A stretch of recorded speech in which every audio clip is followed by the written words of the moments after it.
The region that I've chosen for my geostrategy, geopolitical analysis of this class was the Central Asian region, in which I've printed out a map just to kind of give a visual aid of where I have been studying this for my term project.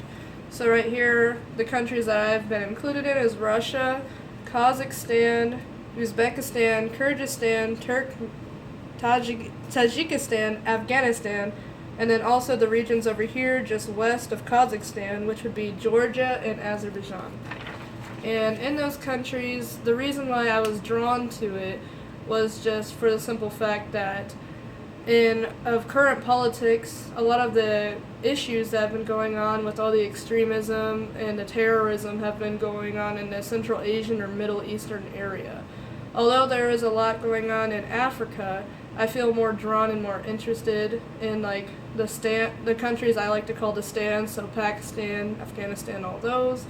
And I feel that in the field of intelligence, to become more well-rounded, that you should be studying the areas or regions that have a lot of political issues that have been going on.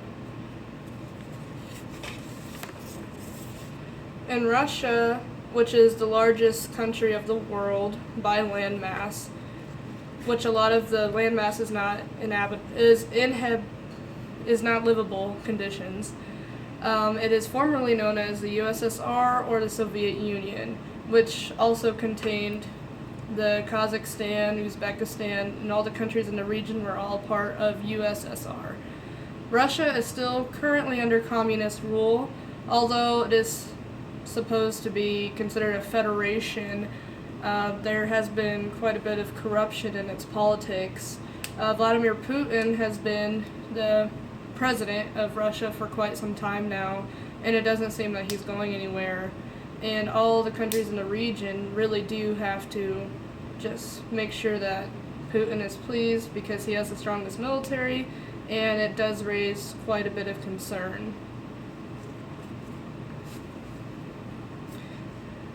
Furthermore, Russia, how I said the land was barely livable, and a lot of it is because of the cold, harsh conditions. And there's also a lot of industry that goes on there. There's heavy industry, emissions from coal-fired electric plants that add to the pollution, which makes the living conditions not very good for the citizens that live there. And even for tourists, if they choose to visit, it would be almost as if it's harder to breathe because of all the air pollution.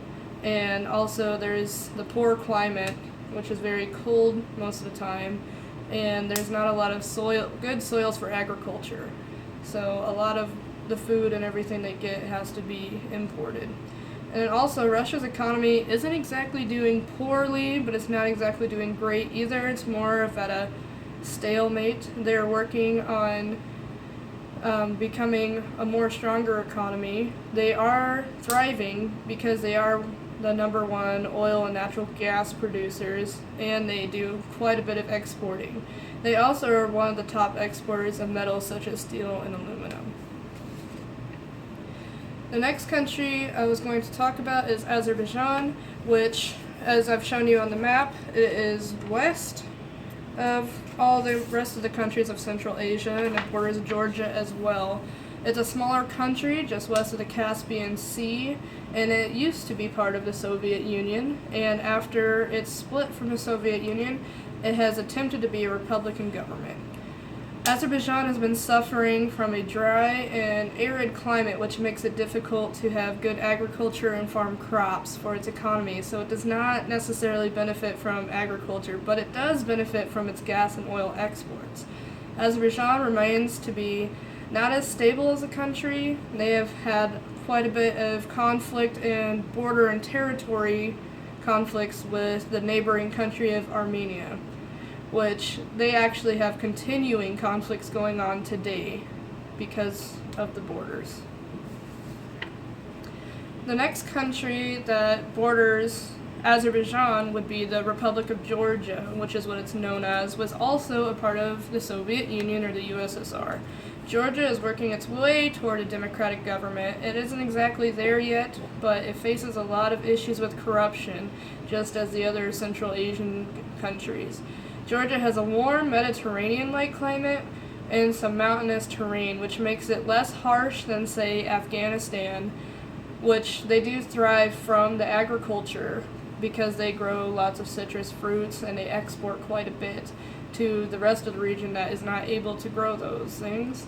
And then there's also the natural resources such as timber or iron and the oil deposits, and it has a good amount of it for exports, which does help them thrive economically. And then the next country I would like to bring up, I like to call them the stands because they all end in stand. So the first one I'm starting off with is Afghanistan, which is down here, as you can see. Afghanistan, you hear quite a bit in the media just for the simple fact Americans have been involved there for quite some time now because of what's called the War on Terrorism, ever since the 9/11 attacks.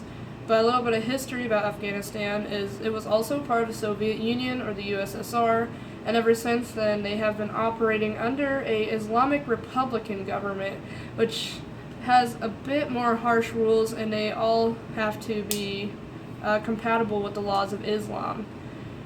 And then after the invasion of Afghanistan by United States forces, Afghanistan has making steps towards a democratic, more stable government. There is a lot of opposition there, which then brings up terrorism activity because of people who are against the changes and are against the democratic government. Afghanistan's geographical makeup it's very harsh and arid climates, almost desert-like, and they have mountainous terrain as well. So it makes it difficult for any kind of agriculture to go on. But they do have oil deposits and they do benefit from the oil imports and exports as well. And then the next I would like to talk about is the larger one of the area, which is Kazakhstan, which is the one in green underlined there. And it was also part of the Soviet Union, which after it gained its independence, it's made its way toward being a Republican government, which they do elect their own officials, and it's more of a free government. Kazakhstan is the second largest country in the Central Asian region next to Russia, and it does face the challenges of industrial pollution just as Russia does because they are heavy industrial places, and they also suffer from radioactive or toxic chemical sites that have been associated with the industries that have been there, and it poses a risk to humans and animals. And then Kazakhstan as a country among the Central Asian region also suffers from the territory conflicts and the corruption that happens in the government. Most of the territory conflicts that have been happening with Kazakhstan are with Kyrgyzstan. So the next country I'd like to talk about would be Kyrgyzstan. And in Kyrgyzstan, it is right here. It borders Kazakhstan and Uzbekistan and Tajikistan. And actually, the countries that border is Kyrgyzstan, Uzbekistan, and Tajikistan I'd like to talk about all together because they all suffer from very similar issues. They have the corruption of government. They have the rising of terrorism and extremism spreading around with the violence that have been, unfortunately, causing a lot of casualties. The conflicts in their culture is with the different kinds of religion that conflict against each other. And the different belief systems are making it difficult to decide on how the whole population should be living. And a lot of them are very opposing of the democratic government, but as time has been going on, there's more for the democratic government. And as there's more going for the democratic government, there's also the rise of extremism trying to push back the rising democratic government and changes. It has been expressed to the goals of each of these countries that they do wish, as a whole, to be a democratic government because they would like more equal rights, a more stable government, and to improve living conditions for everyone.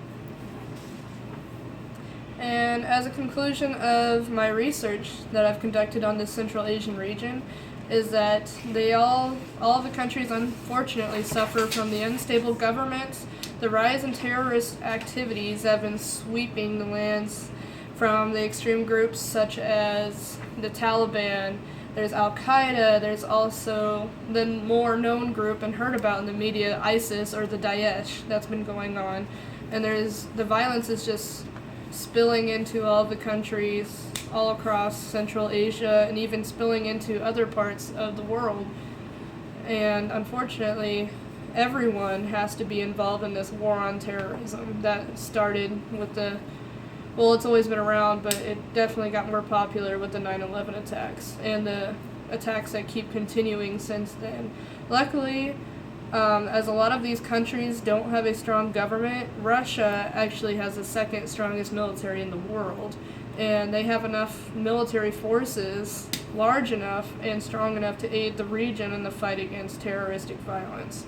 Which brings up the concern of Russia having too much influence in the region, and it also raises red flags as to if Russia is possibly going for a power play to become a superpower, a national superpower once again. But then again, that's a debate for another day. So as part of, since I'm finished speaking about my research I've conducted, as a part of this class, my overall experience in this class, I will say, has been a challenging one, that's for sure. I am completely new to the field of intelligence. I come with a background, I have an associate's in criminal justice, but from what I've learned, it is definitely quite a bit different than the field of intelligence. So I will say in the beginning of this class, I've struggled tremendously. I've started to become better. The more I study, the more I've listened to feedback from my professors, and as a whole, I did enjoy the class and I learned a lot. So I decided I'd come up with some pros and cons on how I feel about this class as a whole. So I would say my pros would be, I really liked how there's one set due date for every week. Sundays at midnight, that's very reasonable. That's something that, I can meet with my work schedule, and I did appreciate the one set due date, as I hate it when they move due dates around. And then I was also pleased with the short summaries for the assigned readings that you would provide. I really appreciated that it was in the announcements for every week, so that, we would all see it, and it felt like, I was being more engaged. It was kind of like a good feedback from you about what the upcoming week was about. And then I also appreciated that you did get personal with us when, things were being graded late. You did give us an explanation. And I did appreciate the honesty and openness that we had from teacher to student. And then also, for the next part, the cons, I don't really have many, but my cons, I would say, of this class it was very challenging to have multiple textbooks and reading assignments each week. I know 1 week is 7 days, but, I work a full-time job, and it was, I would say, a little difficult to keep track of which chapters I was reading from which books, and I've never actually had more than one textbook for a class before, so that definitely presented a challenge to me. And then the other thing I would say is I wish there was more teacher interaction. I know it's an online class, but I've done online classes before when I was pursuing my associates, and I had one of my online professors where each week he would actually upload a video lecture from him, and I just felt like it was really helpful in that class that I was pursuing. But other than that, I really can't think of anything else for now, but I did learn quite a bit from this class. I was very, I never even heard of geostrategy before, honestly, and I never took geography before either, so it definitely gave me the opportunity to pick up and learn about the geography of our country and what politics and geostrategy and how important it is to the field of intelligence. And I believe the knowledge I obtained will definitely help me further my pursuit in the intelligence field. I absolutely loved the academic conference that we were able to attend at StratCom and at UNO. It was a great experience, and if there are any more opportunities like it, I would definitely want to attend those as well. Thank you.